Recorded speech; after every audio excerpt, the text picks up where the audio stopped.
Welcome to the WACO Experience, an American story. We, the people.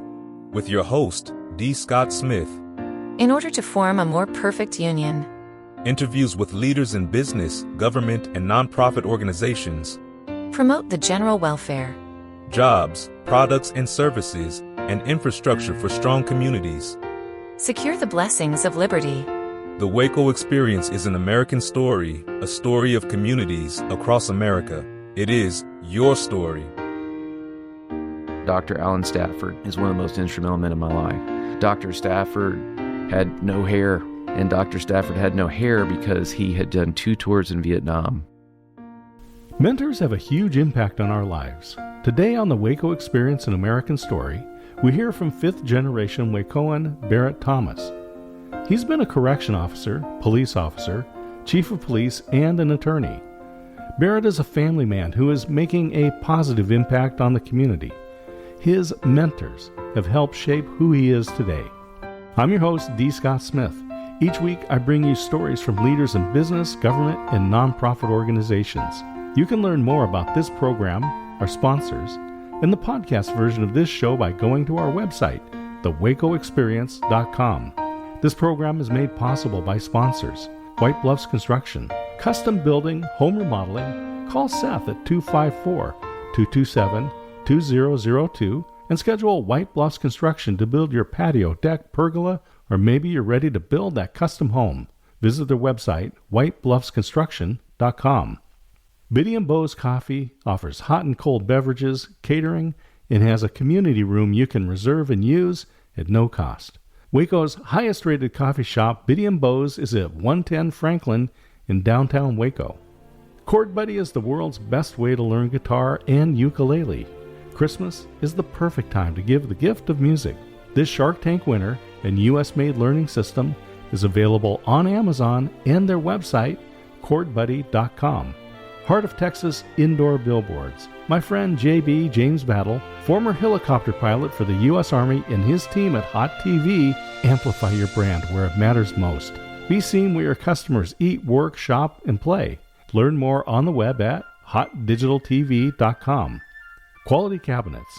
Your home is an extension of your personality. Smooth, clean, and elegant. Quality Cabinets is the perfect choice for the modern aesthetic. Visit the Design Center at 720 New Dallas Highway in Waco. Quality Cabinets are available for delivery when you are ready. Call 254-744-0938 and visit the website, qualitycabinetstx.com. D. Scott here in a tucked-away office with Barrett Thomas. He happens to be running for judge. We're going to be talking about his life as a fifth-generation Wacoan, his career in all aspects of law enforcement. So with that, Barrett, welcome to the show. Thank you so much, Scott. Let's talk about what you're doing right now. So you're running for judge, but you're also an attorney. That's right. I have stepped back a little bit from my role as an attorney. So I'm currently running for judge, but my past was, for the last 15 years at least, I have been running a firm that was originally called Blanchard & Thomas. And then about 3 years ago, the state bar changed. You couldn't use a trade name for a long time. And knowing that I didn't think that I would be with the firm forever, I wanted to make sure that it was representative of what we were doing, but also it was more marketable to change the name. We changed it to Lighthouse Legal. And so for the last 15 years, I've been the owner and principal at Lighthouse Legal. We do primarily family law. The concept of Lighthouse Legal was always that there would be people that we knew in family law situations that were out in rough waters. Couldn't be in that ship with them. But we did watch thousands of ships come through that area. And we knew how to avoid the rocks and the pitfalls. And we knew that we could shine a light, and hopefully a positive light, to bring them safe into harbor. And so we've tried to carry that into what we do at Lighthouse Legal. And then just very quickly, this last year, we had a family law judge, Vicki Menard, retire, and we had Gary Coley, who did a lot of family law, resign. And the family bar knew that Judge Meyer was the last true family court judge on the bench. He was in his last term because of age. There's age limits for the judiciary. And so the family bar had kind of talked about it. And I had already felt like God was calling me in a little bit of a different direction. I had already started to pare down my role as the principal and given up some management duties, which is scary, by the way. But I had followed that call in my life and given up some of the management of a firm I created. And when I talked to these friends, I felt like there was a message that needed to get out. And win or lose, I'm here to tell that message. So when you talk about family law, what types of things are involved in that?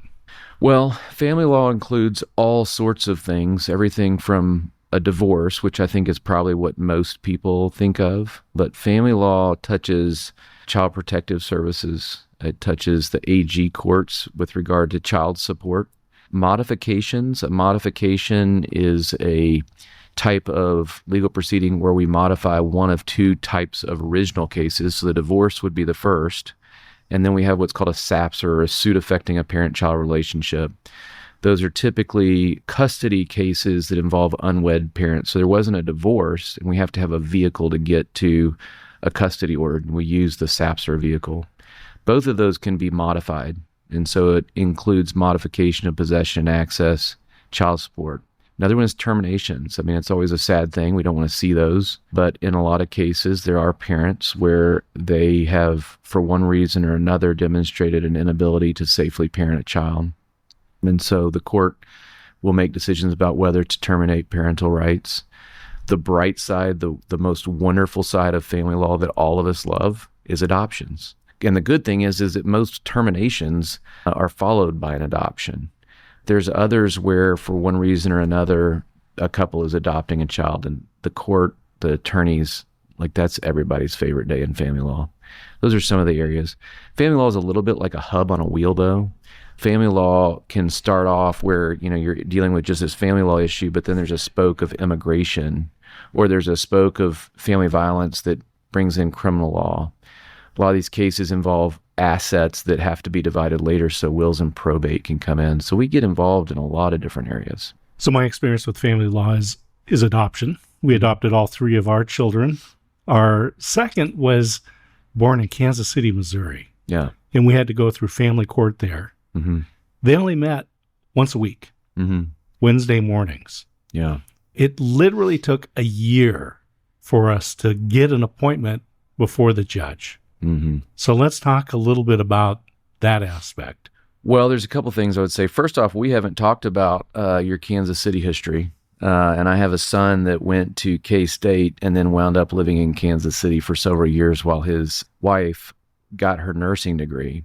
And they've just recently moved to Texas, and I'm going to be a grandparent for the first time in December with a... Well, congratulations. Thank you. That's a big news. Anyone that goes to Kansas City, my first recommendation is the Majestic Steakhouse. I don't know if this makes me odd, but I never had a bad time there. I went up there multiple times while he was living there. My favorite story about Kansas City, before I answer your question, was they got married. Did you see the news about the worst snowstorm in the last 10 years that they had this past year? Sounds about right. It shut everything down. They got married that day. Oh my gosh. And so he immediately right after the freezing started, and the whole family had to leave town. I'll have to check and see where we were supposed to have the reception dinner, but we didn't end up having it. Aaron had a wreck leaving his, he slid on the ice, leaving his wedding, and my brother got stuck there for 5 days with his 6 children in a 2-bedroom B&B. So my brother actually remembers my son's anniversary better than my son does, I think. Oh my gosh. What an experience. That was that experience. Now, going back to what you were talking about. Family law, family courts. So here's the cool thing about adoption in Texas. And I have to admit my ignorance about Kansas City. I don't know. Every state is different. Right. But I will tell you that in Texas, it's codified that adoptions actually get preferential settings over other cases. So if you have an adoption, you have the right to jump to the first of the line. That's something that may have been great for you here, but it's also something that's near and dear to my heart on another level. And that is that currently, when we lost our judges that did family law, we did get tied down a little bit, and we're not moving family law as quick as we'd like to. So if I'm successful in this campaign, we really do hope to open a traditional family court, one that is handling a vast amount of what's coming into the McLennan County docket. For those listeners that don't know, Our civil docket is comprised of about 45% family cases. And so right now, 45% of those cases are heard by whichever judge can hear them. We have some really great judges, and I don't want to bash any of the judges here. I think if you took the time and went and talked to them, most of them would say that wasn't their history, that wasn't where they had experience, and that's not really what they prefer to do. That's my love and that's my passion. And so if I am elected to this court, I've had some conversations with the various judges about making it as much possible family law as we can, opening up those other courts to other civil dockets and helping things move quicker. The other thing I would add is what's extremely important to understand about that 45% is there's a good percentage of those who are unrepresented. They simply can't afford an attorney to represent them. One idea and hope that I have for this court is that at least on a biweekly or monthly basis, I can't advise clients before the court, but I can hold a training session to just say, hey, there is what's called familylawhelp.org or texaslawhelp.org, I'm sorry. They can get on and get all of the pleadings in a fillable form that they need to get before the court, and then teach them the process of service and setting a hearing. Because if I can find a way to help them get before the court, then I can speed up the docket instead of having these cases that are staggering and the court's being interrupted because they're coming, but they're not having their case ready to be heard because of service issues or pleading issues. Then they're backing up other cases and they're getting sent to the back of the line. Everybody should have access to the court, and it certainly shouldn't be tied to their ability to hire a lawyer. And that's something I'd like to really work on if I wind up in that courtroom. I want to talk about your background. You're a fifth generation. We mentioned that in the opening, fifth generation. Tell us about your family, and then we're going to talk about your education and job experience up to this point. But let's talk about family history. I am fifth generation. I know that because the church keeps the records. So I know that my children, Addie and Lauren, who are high school and junior high kids here, my daughters, they are sixth generation at Austin Avenue Methodist. My family originally came here, I found out not long ago. I had gone to a meeting for the Sons of the Republic, which is an organization that they are comprised of people whose history goes back to before Texas was a state. I was going to say this. The Republic sounds like the Texas Republic. Oh, yeah. It's the Republic of Texas. Gotcha. And there's the sons and the daughters. And I was invited by a dear friend, John Gimble, to go to a meeting and just see what it was like. And somebody came up to me and they said, hey, your family's been around here forever. Do you qualify? I was like, I really don't know. I know some stuff through records at the church. But they looked me up. They helped me get online and kind of do some research. And so I now know that my family originally descended from a man named William Sloan Oates. And he came to the Waco area to avoid Comanche raids, which I thought was fascinating. The Oates family stayed the Oates family for generations. And so my grandmother was Kay Oates, and she was siblings with a man named Julian Oates. And together they were on the board of my great-grandfather's company that was Central Texas Iron Works. That's the company that came to Waco that kind of is my history. On the other side, I had a grandfather named Carl Barrett. He's my namesake, obviously. I'm not a junior because I have a different middle name. Barrett is my middle name. And I don't go by Carl Barrett Thomas because if you ever heard my grandmother scream it across a house, Carl! I got you. Yeah. It's better that I changed and went with Barrett. Well, I go by my middle name as well. So there you go. we share something there. So Carl Barrett he started an insurance company called Jackson and Barrett Insurance, and probably many of your listeners will remember it from years ago. They eventually folded into Insurers of Texas, and so if you go to the Chase's company, Insurers of Texas, you'll find the Carl Barrett room, and that was my namesake. He was very instrumental here in town. I mean, he sat on boards with the symphony. I don't know if he was mayor, but I know he was president of the Red Cross when the tornado hit, because I was sitting in 8th grade listening to a show about the tornado, or the tornado, as he called it. That is the word that caught my attention from probably doodling on my notebook. And I looked up, and here's my grandfather talking about what life was like when the tornado hit. So he was on the film. He was on the film. My goodness. And so they were here for a number of years. And that's my family. I've watched Waco change over the years. I've watched it grow. We moved out to West Texas because I went to law school at Texas Tech, and I'm just so glad to be back. And my wife is a Lubbock girl. when we were considering whether to move home or not, she said, I always thought life would be better with water and trees. And so she now believes it 100%. She feels like Waco is where she was always destined to be. It's a place where you have conservative roots, a wholesome family environment, but yet you can get to Dallas or Austin in an hour and a half, 2 hours, and get to anything you want to get to without the traffic or the cost of living there. That's exactly it. You don't have to live with the traffic. Yeah. So, and I hear people talk about the traffic here, and I'm like, you must be on I-35, because other than that, I don't know where you're finding. Well, especially with the construction on I-35, right? Right. Yeah, you're going to get backed up. But yeah, maybe you didn't make the first light. That's right. You had to cycle through once. But that's rare. Mm-hmm. Did you dream of going into law? No. I dreamed of being a police officer. My mother and father were both psychologists. They had a private practice when I was really young, and my father had worked into doing the MMPI testing for all of the Metroplex police departments. So what is NMPI?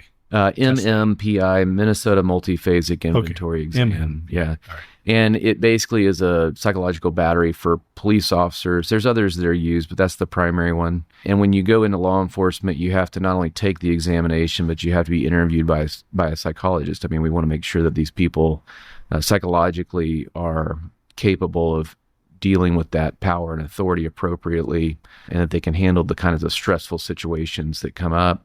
I would sit there. Dad always liked to buy me a Nestle Crunch bar and an Orange Crush drink. And I look back now and I think, if we know what we know about sugar and everything else, that probably was not the optimal choice to keep a kid quiet. Good American choice there for snacks. Why not? Well, I would Crush and Nestle's, right? Right. There we go. So I would sit Crush and Crunch. I would sit in the reception area eating my Nestle Crunch and drinking my Crush drink and talk to these soon-to-be officers coming in. I was fascinated. I was like, wait a minute, you drive cars fast and you have to carry a gun and you help people and you're the superhero. Very quickly, maybe to my father's chagrin, instead of pursuing a PhD, I was pursuing a TCOL certificate and the ability to be a police officer. I will tell you that my mother was adamant about me completing my undergrad before I did that. And I thought about going to Baylor. In fact, my granddad that we were talking about earlier was on the Board of Regents for a while at Baylor. And there was just a lot of people in my family that went to Baylor. I think I'm the only cousin not to have a degree from there. But I remember my cousins and brothers and everybody else would still be home and doing things on the weekends. In fact, mowing the lawn wasn't out of the question. I just wanted to show them all that I was going to go far away and do something super cool. And I made it as far as Abilene. Yeah, I was thinking Lubbock up to Texas Tech, but Abilene. I eventually wound up there too. All right. I went to Hardin-Simmons. I loved Hardin-Simmons. I'm passionate about that school. Their slogan is an education enlightened by faith. I did get that there. There is no doubt. Now, at the time, I thought it was a little bit like a halfway house. They had what they called care reports there. And if they were to happen to see that you had had a beer or were at the club on the weekend or you missed a class, then somebody would file a care report with the dean and you would wind up in the dean's office on Saturday. And come to find out, at Hardin-Simmons University, a lot of people cared about me. So I spent a lot of weekends in the dean's office. To get acquainted with the dean. I did, but Dean Carlton was her name, prayed with me, loved on me, educated me about why it wasn't about following rules, but it was about a choice of a lifestyle that would benefit me for the rest of my life. And I did better in college. That's probably what opened the doors to law school and everything else, was because people did take the time to really love and care for me. I feel like I have a little opening to expand a little bit of my story, so I'd be remiss if I didn't say there was also a man there named Alan Stafford, and Dr. Alan Stafford, to this day, is one of the most instrumental men in my life. Dr. Stafford had no hair, and Dr. Stafford had no hair because he had done 2 tours in Viet Nam, and on the second one, he had contracted a fungus that would grow in his hair, and the medication that you would take for it to keep it from occurring causes all sorts of other side effects. But he had found that if he shaved his head, then he could avoid it without the medicine. And I watched him one time dive under the desk when the wind hit. Abilene's notorious for wind. When the wind hit the window just right, and it was very clear that he had a flashback. And he wound up going out in the hall while we were taking the rest of the exam, and he apologized. The man had also served as a police officer in Jackson, Mississippi, before becoming a professor of criminal justice. And for all the love and support that Dean Carlton gave me, Alan Stafford gave me equal love and support, but from a very firm position. I can remember choice words coming from his mouth about who God intended me to be and how I was going to act. And I needed to hear that from a different type of person. I needed to, as a young man, to hear that from a man, somebody that had already proven their strength and their ability through what he had endured. And I still pray about him, think about him all the time. He's retired now, but he still lives up in Abilene, and hopefully I can send him a copy of this episode to see just what he meant to me. Having good mentors in your life when you're young, really important. It's crucial. I think back to those coaches, teachers, instructors, those adults who put into my life. And sure, they taught me sports, musical instrument, whatever it was. But the good ones taught me more about life than about the subject matter. Yeah. So I left a part of that story out. When I was 12 years old, my dad died from cancer. And my mother, who was a child psychologist, luckily was left with 5 boys to raise on her own. We moved to Waco back from the Metroplex because my grandparents were here and she needed help with all of us. But I never really, other than my granddad, had anybody from a male perspective, a strong male perspective, telling me the how it's going to be stories and the ways to live a life that you can be proud of on your deathbed. That was why it was so crucial to me to have Dr. Stafford. He was not afraid to grab me by the collar, pull me close, show me that I wasn't as tough as I thought I was, that he was, even as an older man, capable of taking me down, and that the reason he wasn't was because he loved me and saw what I could be and not who I was at whatever given moment and how I was acting. Those mentors help you understand that individual actions don't define who you are. And luckily, we live a whole life. We don't live one day. And you're going to be judged by a collection of days. And so with every day, you have the right to wake up, change your life, and be somebody different.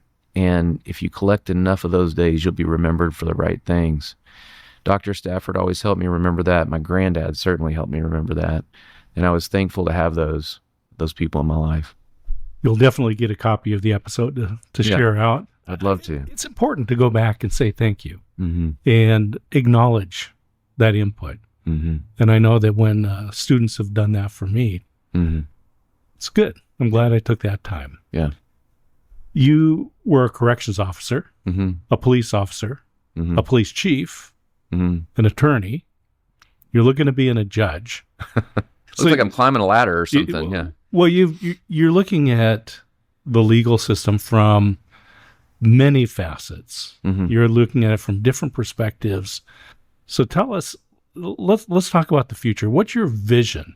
You're a man of faith. You're embedded in the community. You've had a lot of involvement. We haven't talked about the volunteer organizations and so forth, the different groups that you've been a part of. Let's talk about your vision for the future, Central Texas, McLennan County, Waco. My firm, when we started, I don't know where this came to me. I mean, obviously, to me, it was inspired by God, but I always wanted to be able to tell my sons something in the morning when I dropped them off at school. We would always pray, but I needed something quicker. So I needed something to be a signature line. Over time, I would always tell them a couple things, and I would say, I want you to show love today. And if I expanded out, it'd be, I want you to show Christ's love to everybody, everywhere today. And the second thing I would say is, I want you to be better today than you were yesterday. I don't care what way it is. Just be better today than you were yesterday in some way. And if you do, you'll kick ASS and take names. Now, I would use the regular word because it would make them giggle. We now text that. They're 25. We don't say goodbye. We don't wave at each other. They get a picture that's a heart, the letter B, and a strong arm. And they know that means show love, be better, kick butt, take names. When my firm adopted that slogan when we were growing, we put it on the back of the shirt. That was when my wife said, we are not putting ASS on the back of a shirt, not publicly. So it became kick butt. But that's how I live my life. And where I see Waco going is, I think Waco is literally one of the most lovingest cities that I've ever been. We don't have an absence of ministries here. We don't have an absence of people pouring out their heart and loving other people. I say this, and I don't want it to offend everybody, but we're almost like the Bible Belt buckle. I mean, we are the home of Christ's love. I think that makes us unique. We're home of Baylor University, and whether you're Baptist or Methodist or whatever, the faith perspective that Baylor brings is critical to the identity of Waco. I think we're showing love to everybody, everywhere, every day.